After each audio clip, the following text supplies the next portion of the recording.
Tem uma filosofia que hoje está imperando muito, que diz assim: o cristão tem que ter atitude. Eu estou com medo disso. Eu estou com medo. Tenho medo desses movimentos que movem com a emoção do cristão. Tem que ter atitude.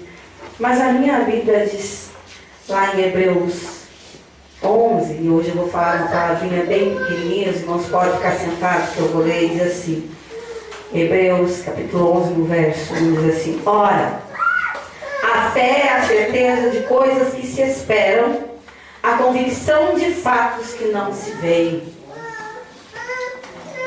E hoje eu meditava que a única atitude que move a vida e deve mover a vida do crente é a fé. Aleluia. Não tem outro lugar, não tem outro caminho, porque sem fé é impossível agradar a Deus. É verdade. A atitude do crente é se colocar diante de Deus com o coração repleto de fé. Hoje estão falando muito pouco dessa palavra. Irmão, você pode, você é capaz, e tu faz, porque estão fazendo do homem um semideus na terra. Eu não preciso mais de fé. Eu posso, eu faço, eu determino e Deus faz. Hoje estão usando o determinismo. Eu determino a tua bênção e Deus faz. Para que ter fé? Se o homem tem poder de ordenar a Deus e ele fazer. Isso me preocupa. E aí eu questionava a Deus: Deus, não me levanta para pregar essas coisas, porque daí eu vou levar laço. Porque o mundo hoje quer ouvir o Evangelho, que eu mando e Deus me obedece. Eu peço e os anjos do céu todos vão vir me servir, pois afinal eu sou o semideus aqui na terra. Eu não estou negando o amor de Deus para com nossa vida, mas para todas as coisas Deus tem um propósito. Deus não age na vida de ninguém apenas para provar que Ele é Deus, porque Ele é Deus, provando ou não. Deus não precisa de mim para provar que Ele é Deus. Se Ele quiser provar que Ele é Deus, Ele usa as pedras lá da rua. Ele usa a natureza, Ele usa a natureza para provar que Ele é Deus. A única coisa que cobre nossa vida é a misericórdia e a bondade de Deus. E ainda queremos usar um ser humano tão falho, cheio de imperfeições na sua obra. Mas muitos estão esquecendo disso. É verdade. Estão esquecendo que o único fundamento da nossa vida cristã é a fé. E eu te pergunto, de que maneira você está usando essa fé? Porque aqui diz assim, ó, é a convicção dos fatos que não se veem, mas eu creio. E a Bíblia diz: se o que os meus olhos veem forem bom, todo o corpo será bom. Se o que os meus olhos veem forem mal, todo o meu corpo será mal. De que forma eu estou vendo as coisas aqui no mundo espiritual? De que forma eu estou usando essa fé?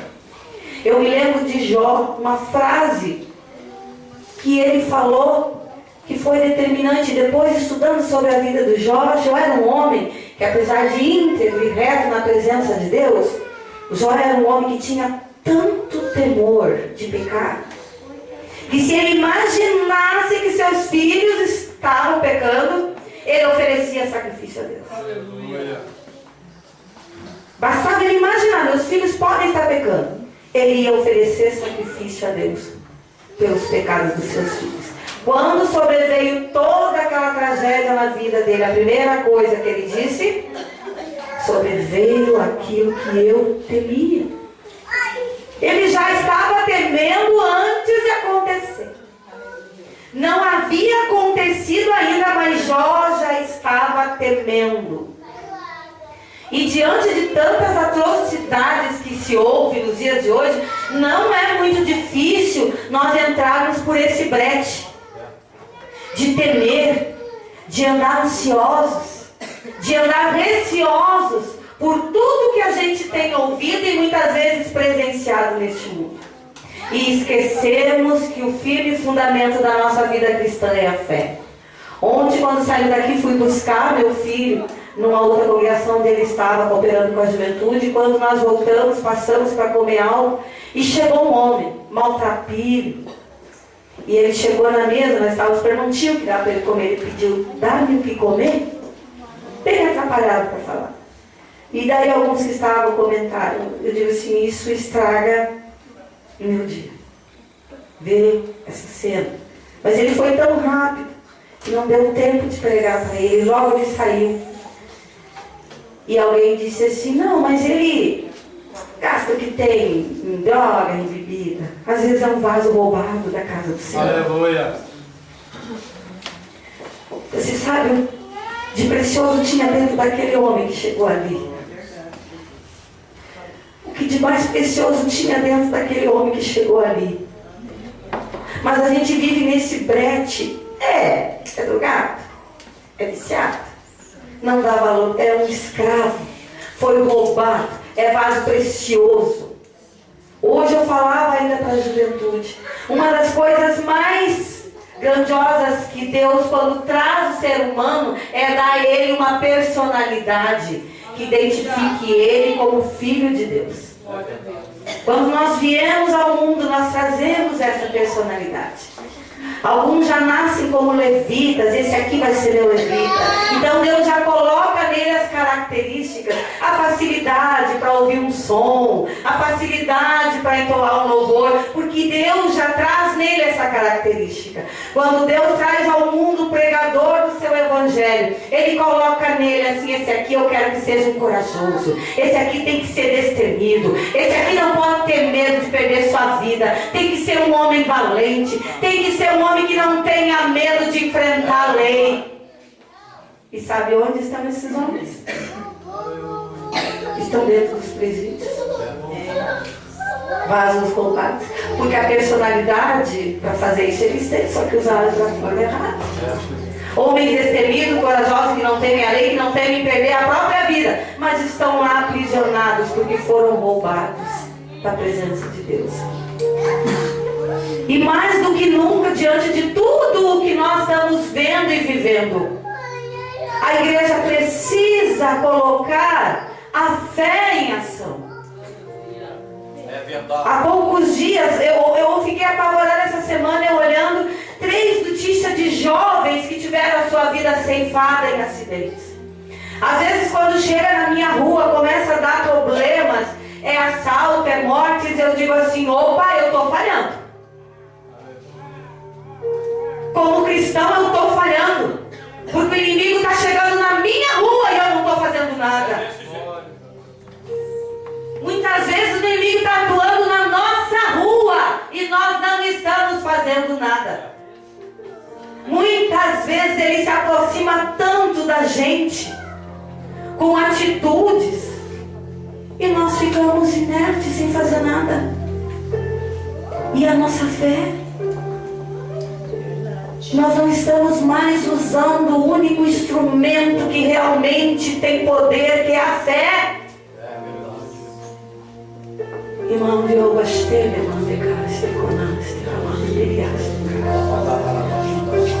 quando a gente ouve tanta tragédia, tanta desgraça, eu me pergunto o que nós, enquanto igreja, estamos fazendo nessa terra.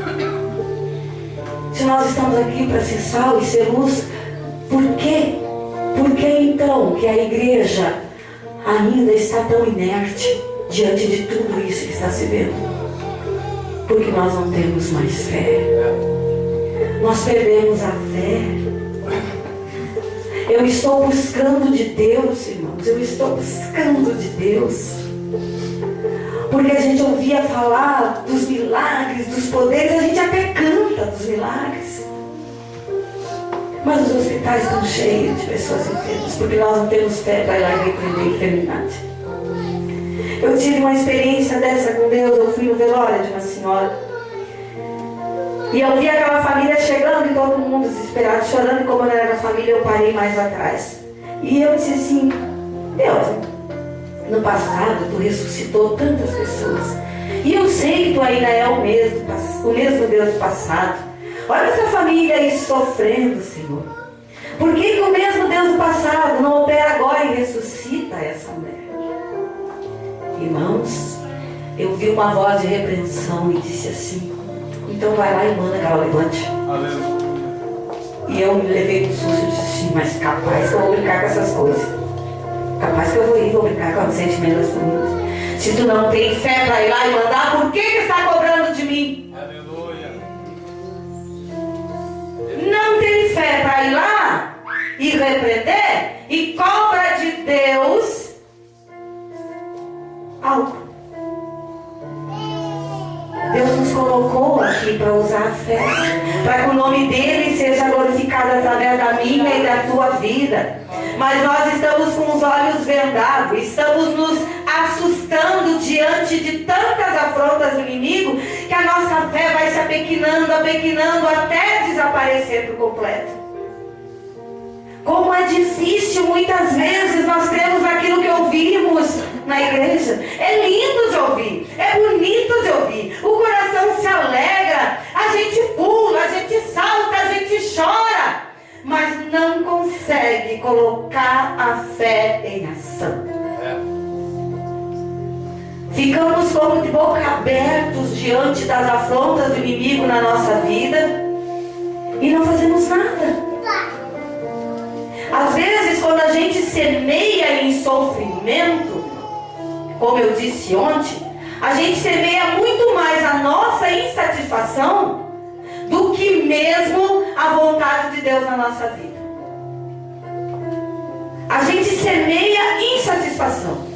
Eu sofro porque as coisas não foram como eu quis, eu sofro porque é eu que trabalho e a fulana não faz nada, é só eu que trabalho e aí a outra que aparece. E aí eu choro, e aí eu sofro. Esse sofrimento diante de Deus não tem valor nenhum. Porque como o irmão diz, Deus abençoa aquele que faz com alegria. A irmã não pôde fazer, não pôde me ajudar, mas Deus me deu saúde e eu estou aqui. Aleluia. Deus conta comigo. Outra coisa que a gente ouve muito, principalmente no ciclo de oração, Deus nunca precisou de multidão para agir. Deus precisa de um que se coloca na brecha. Nem sempre o ciclo de oração é aquele lugar repleto. Porque Deus não conta com multidão. E nem Deus precisa de multidão. Irmã, quando vocês estiverem com 2 e 3, saibam que é com essas 2 e essas 3 que Deus conta. É com essas 2 e com essas 3 que Deus conta. Ah, mas Deus ia agir muito mais se isso aqui estivesse cheio. Deus sabe com quem Ele pode contar. Deus sabe com quem Ele pode contar. E nunca Deus precisou de multidão para agir. Ele precisa de um coração sincero, de alguém que se coloque na brecha e diz: Senhor, usa a minha vida, Senhor. É verdade. E aí a gente começa a semear tristeza, começa a semear murmuração, começa a semear insatisfação. E aquilo vai minando as nossas energias enquanto cristão. Porque deixa de ser o foco a obra de Deus. Deixa de ser o foco a vontade de Deus. E passa a ser o meu querer, a minha vontade. E nem sempre Deus vai fazer a minha vontade. Glória a Deus, aleluia. E aí, irmão, que entra o segredo de cegar e colher alegria. Porque Deus não deve nada para ninguém, como eu disse ontem. É verdade. Quando a gente se coloca na brecha para fazer a obra de Deus e colocar nossa fé em ação e começar a olhar as coisas de Deus de maneira positiva, verdadeira e real em nossa vida, a gente começa a ver o sobrenatural de Deus acontecer. Eu não canto e não prego o que eu não vivo, porque eu passei por este caminho de muitas vezes olhar e dizer assim: não, isso não vai acontecer. Meu Deus, isso não vai acontecer, é impossível. E aí o inimigo vinha e dizia assim: é verdade, não vai acontecer, mas quem é tu para chegar lá? Quem é tu para conseguir? Um dia Deus usou um jovem, um rapazinho novo, e levantou e disse assim: escuta aqui, mulher, até quando tu vai ouvir muito mais a voz do inimigo do que a voz do teu Deus? É muito mais fácil ouvir a voz do inimigo. É muito mais fácil ouvir aquele que fica dizendo: você não vai conseguir, você não vai vencer, você é um fracassado, você é um derrotado. Por que Deus vai usar a tua vida na obra? Mas quando nós olhamos com a certeza das coisas que nos esperam e a convicção daquilo que eu não vejo, mas eu creio, eu começo a fazer a diferença como cristão. Quando eu começo a olhar com os olhos de Deus, eu começo a ver o sobrenatural de Deus na minha vida. Certa vez eu passava assim por um vale tremendo. Eu ia em tudo quanto é culto para Deus falar comigo e nada, Deus calado, Deus quieto. Quanto mais Deus calava, mais meu coração endurecia. Acho que era Deus que já endurecia. Tu tem que entender que não era como tu quer. E Deus não falava. E Deus não falava. Eu saí um domingo de noite de um culto, eu saí pior do que quando eu entrei. Fui para casa. Chego de manhã na escola, tinha um costume de cantarem uns louvores assim de manhã e lerem uma mensagem para as crianças. E eu achava assim, estava tudo muito confuso, eu não entendia mais nada na vida. Eu digo: o Senhor fala, mas eu não entendo. O Senhor diz, mas eu não entendo. Faltava fé. Faltava fé apenas para crer. Deus falou, está falado, tenha fé, creia. Mas não, eu queria entender. Eu queria entender Deus. E eu chego e está aquela mulher lendo aquela mensagem. E o Espírito Santo assim: vai lá, que eu vou falar contigo. Eu digo: mas se Deus não falou comigo em tantos cultos, vai falar comigo agora aqui? Vai lá, que eu vou falar contigo. E eu cheguei e ela estava lendo. Os irmãos sabem o que é aquele tear, né? Que as mulheres tecem, ficam descendo e fazem aquela imagem linda. Mas por trás é só um monte de fio trançado de um lado para o outro. E ela estava lendo aquela mensagem que uma criança olhava e disse: mãe, o que tu está fazendo? Ah, filha, eu estou fazendo algo muito lindo. E ele olhou assim e disse: mas eu só vejo um monte de fio assim, ó, de um lado para o outro. Isso aí, o que tem de bonito nisso aí? E ela: então vai brincar. A hora que estiver pronta, eu te chamo. E quando ficou pronta, ela chamou o filho, botou ele no colo e abriu. Olha só, coisa linda que eu fiz. E daí essa que estava lendo, ela se virou para mim e disse assim: assim é o projeto de Deus na tua vida. Tu está olhando de baixo para cima, mas Deus está vendo o projeto. E vai chegar um dia que Ele vai te colocar no colo e vai dizer: olha só que lindo projeto eu fiz com a tua vida. E desde aquele dia, eu digo: a jumenta falou comigo hoje, porque ela não era uma evangélica, ela era cristã. Eu digo: a jumenta falou comigo hoje e eu passei a entender o que é ter fé. É olhar para o céu e ver tudo emaranhado. É não compreender nada do que está acontecendo, mas saber que Deus está no controle de tudo. É olhar e ver: eu sirvo a um Deus que tudo pode e que por fim se levantará. Eu sirvo a um Deus que, mesmo que todas as contradições do mundo venham sobre a minha vida, Ele é um Deus que diz: tu vai vencer. E é este Deus que está aqui hoje para fundamentar a tua fé, mesmo que você não esteja entendendo nada, mesmo que as circunstâncias digam não, mesmo que o mundo inteiro não acredite em você.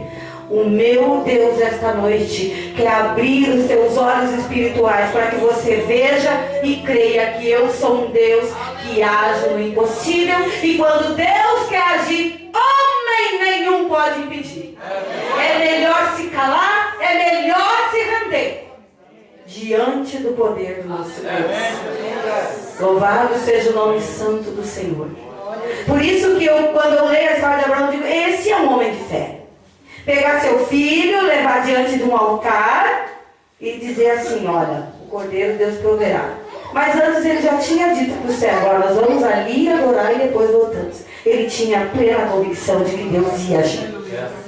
Plena convicção de que alguma forma Deus ia agir. Como ele não sabia, mas ele sabia que Deus ia reverter aquela história. A fé. Ô palavrinha tão pequena e poderosa. Essa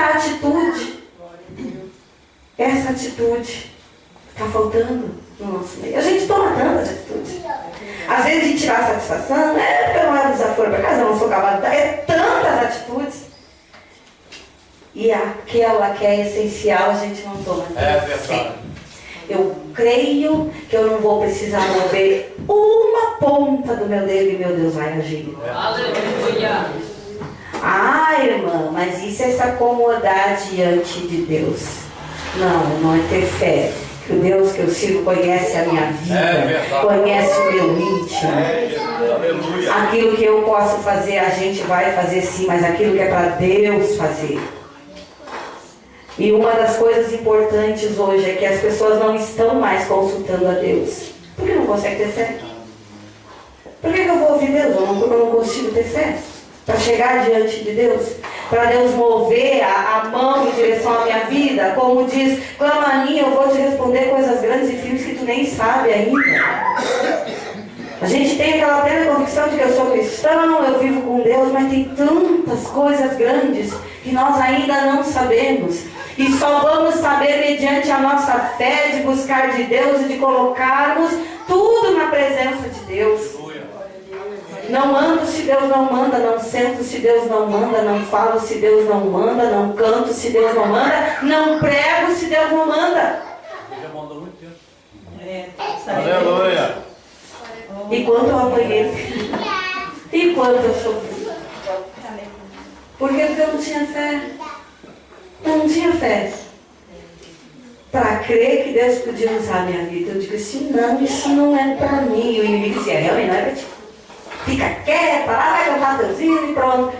E eu dizia, Jesus, tenha misericórdia da minha vida. Acrescenta a minha fé, Jesus. Acrescenta a minha fé para que eu possa ver as tuas maravilhas. Acreditar nas coisas grandes e firmes que eu ainda não conheço da tua parte. Oh, Jesus maravilhoso. Talvez hoje o que você queria ouvir não era essa mensagem. Eu queria, irmão, ouvir que Deus vai me dar vitória, que eu vou sair daqui abençoado, nadando na bênção, que eu vou pular no Espírito. Mas nada disso tem valor se não tiver fundamentado na fé. Porque amanhã, depois, você vai estar no abismo novamente. É verdade. Nada contra quem faz, nada contra quem planeja.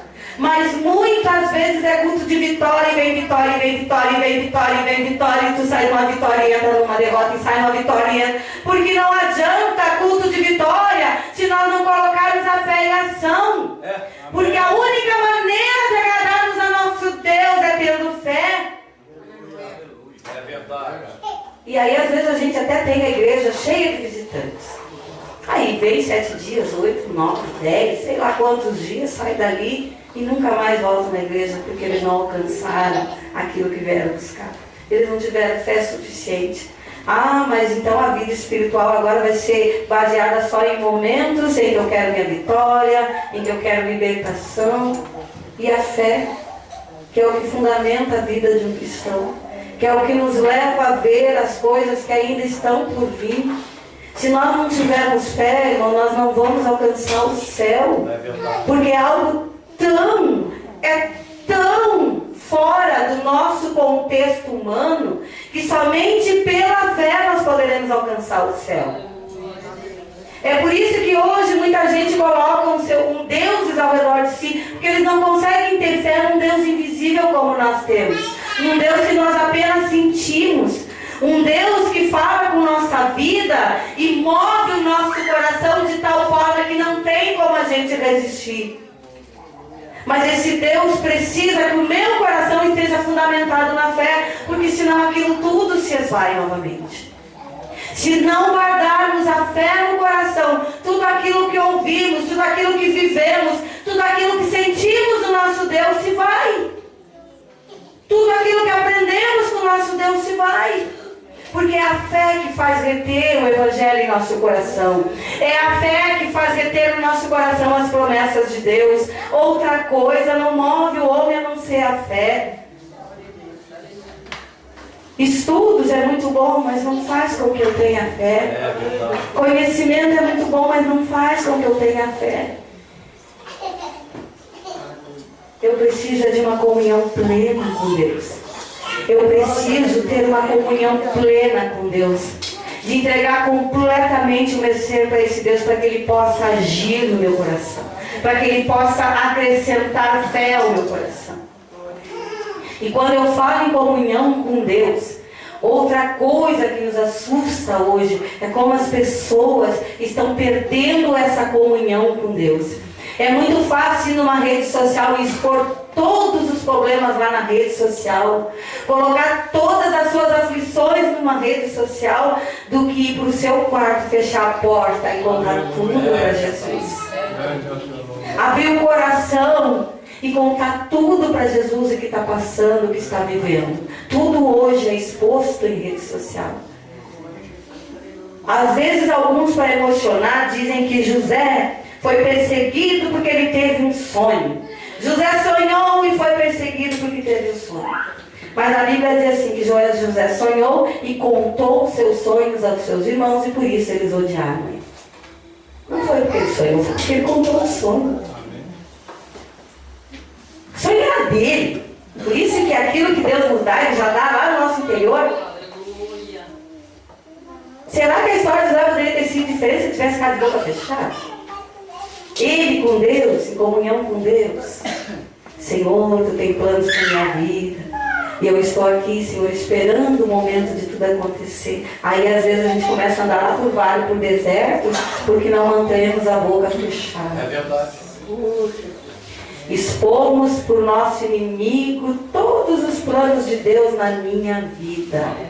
Está tudo lá exposto para o inimigo ir lá conferir. Hoje eu vou lá no Face lá conferir o que tem na vida dela hoje. Onde é que eu posso agir hoje? Está lá.